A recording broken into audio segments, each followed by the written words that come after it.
और लेवल का स्टूडेंट इसको समझ पाए, अपना एक पहला एक इंटेंशन है, बस बाकी कुछ नहीं है। ठीक है, चलो टाइम को वेस्ट नहीं करते और सीधा मैं इस न्यूमेरिकल को रीड करता हूं जो कि जेईई मेन 2025 में पूछा गया वाला है। Okay, so pair of the physical quantities not having the same dimension. तो अब इसके लिए आपको फॉर्मूले पता होने चाहिए, कुछ नहीं होगा। तो यंग्स मॉडुलस क्या होता है? What do you mean by the Young's modulus? It is nothing but the ratio of the what stress to strain modulus यानी stress to strain, stress यानी कब, that is the force applied on area और strain is a dimensionless property।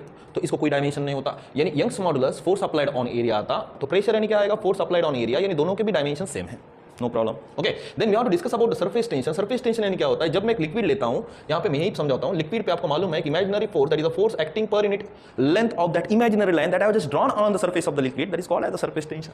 उसका impulse के साथ, impulse यानी क्या है, the force acting on the body for the short interval of time, that is called as impulse. Right, mind में idea clear? फॉर्मूले पता होनी चाहिए, कंसेप्ट पता होने चाहिए, तभी जाके हो पाएगा, वरना हार्ड है। टॉर्क कब एक्ट होता है बॉडी पे? चलो टॉर्क में क्या करता हूं, यहाँ पे वेट अ मिनट, थोड़ा वायर है ना माइक्रोफोन, इसको देखना पड़ता है बार बार। टॉर्क कब एक्ट होता है? तो हम क्या करते हैं, बॉडी लेते हैं, just take the particular body, इस बॉडी पे मैं इस पॉइंट पे क्या अप्लाई कर देता हूं, फोर्स। तो आपको पता है कि इस बॉडी का रोटेशनल मोशन फॉर्म होता है, रोटेशनल मोशन में इस पे टॉर्क जनरेट होता है, that is r vector cross F vector. Right, so if I take the magnitude, that is 2 is equal to r F sine of theta. So r यानी क्या है, नथिंग बट एक्सिस से उस particular point, जिस point पे हमने force apply किया, right. So force, तो ये डिस्टेंस बना और डायमेंशन मैंने बोला था, it is m1 l1 t to the power -2।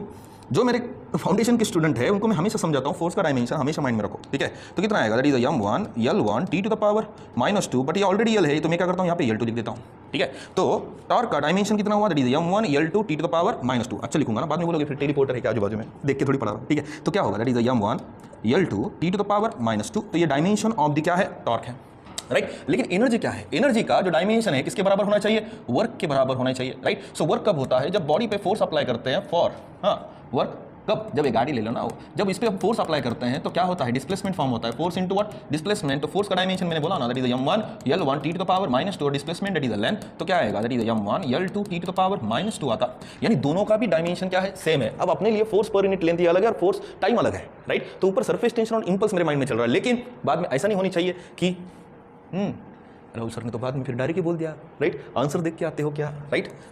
कैसे कैसे कैसे मिल जाते हैं दुनिया में, चलो एक से बढ़कर एक होते हैं। एंगुलर मोमेंटम क्या होता है, जब मैं बॉडी लेता हूँ, सो बॉडी जब रोटेशनल मोशन फॉर्म करती है, पूरा कंसेप्ट आपको सिखा दूंगा। इससे रिलेटेड मैंने जो ऑफलाइन क्लास में पढ़ाता हूँ, मैंने वहाँ पे एंगुलर मोमेंटम से रिलेटेड आपको सिखाया है, राइट, आई होप। चलो मैं क्या करता हूँ, इस पार्टिकल पे मैंने एक पर्टिकुलर पार्टिकल पे फोर्स जनरेट किया दिया, तो इसका रोटेशनल मोशन फॉर्म होगा कुछ इस तरीके से। तो इसका एंगुलर मोमेंटम, हर चीज़ को एंगुलर मोमेंटम है।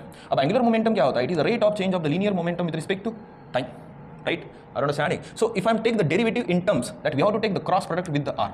अब यहाँ पे मुझे माइनस साइन लेना पड़ेगा, क्योंकि जब हम यल वेक्टर लेते हैं, मैंने अपोजिट कर दिया ना, इसकी पोजीशन मैंने चेंज कर दिया, दो वेक्टर की जब हम पोजीशन चेंज करते हैं in terms of the vector, that we have to take the negative sign, right. But मैं इसको क्या करता हूँ, फिर से वही पोजीशन पे, that is r vector cross p vector, again I will take the magnitude, that is r p sine of theta again, right. तो आर यानी क्या है, डिस्टेंस होता है, फिर से particular position vector. So momentum का क्या फॉर्मूला है, that is a mass into what, velocity, और ये अपने लिए क्या है, डिस्टेंस यानी यल है। चलो फिर सीधा सीधा है, डिस्टेंस यल है, इसके लिए मैं कैपिटल एम यूज करता हूँ, और ये that is the distance divide by what, time है। चलो इसको ले लेते हैं एंगुलर मोमेंटम को, that is L is equal to mass m1, ठीक है, L1, चलो गड़बड़ नहीं करते, और L/T है, तो कुछ नहीं, यानी पावर 1 होता है, पावर 1 होता है, तो क्या आएगा, that is m1 L1 L+1, क्यों स्टेप बढ़ाऊंगा, तो इससे अच्छा मैं क्या करता हूँ, L2 t to the power -1 लिख देता हूँ। So that is the dimension of the angular momentum, right. But Planck's constant क्या है, ये तो पता होना चाहिए ना आपको, वरना फिर गया सब गया, राइट। तो मैं क्या करता हूँ, यहाँ पे एक बल्ब लेता हूँ, बल्ब में से आपको मालूम है छोटे छोटे लाइट के particles, they are travelling in the form of the wave, यानी लाइट को ड्यूल नेचर मैंने समझाया था, उसमें एनर्जी होती है, that is equal to hc by what, lambda, right. So lambda stands for the wavelength, right, clear, okay. So wavelength यानी अपने लिए डिस्टेंस है यल, राइट, और c यानी क्या है, वेलोसिटी है, that is the distance, you can say the displacement with respect to what, time. हो गया काम, चलो फिर सॉल्व करते हैं इसको। और एनर्जी तो आपको मालूम है, एनर्जी का तो डायमेंशन हम निकाला, that is m1 l2 t to the power -2, that is m1 l2 t to the power -2 है, और ये जो यल है, इधर जाके मैं इधर मल्टीप्लिकेशन में डाल दूंगा, n टू द पावर 1, और आपको पता है इधर क्या है, दैट इज l/t है, राइट, और इधर h है, तो h का हमें डायमेंशन निकालना है, clear. It's a very simple, it's a very easy. अब ये जो t है इधर मल्टीप्लिकेशन में डाल दो, तो क्या आएगा, m1 l2 t to the power -1, फिर से आया -1 है, ठीक है, और यहाँ पे h है, राइट। अब क्या सामने टेलीपोर्टर है क्या, उसको देख के पढ़ा रहा हूँ।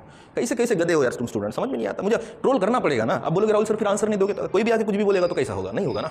चलो फिर ये दोनों का भी डायमेंशन सेम आया, ये इन दोनों का भी डायमेंशन सेम है, तो सरफेस टेंशन और इंपल्स का डायमेंशन सेम नहीं हो सकता, क्योंकि फोर्स पर यूनिट लेंथ है और that is a force into time है, राइट। तो फॉर्मूले पता होने चाहिए, कंसेप्ट पता होने चाहिए, फील ऑफ फिजिक्स होना चाहिए, right. So today will stop here, ठीक है, बाद में बोलना नहीं कि राहुल सर ने कुछ बोला ही नहीं, ठीक है, तो आपके सामने सॉल्व करके दिया हूँ, ठीक है, with the concept. So for today will stop here, next video में डिस्कस करेंगे नेक्स्ट लेवल एनर्जी के साथ। फिलहाल के लिए मैं यहाँ पे रुक जाता हूँ, ठीक है।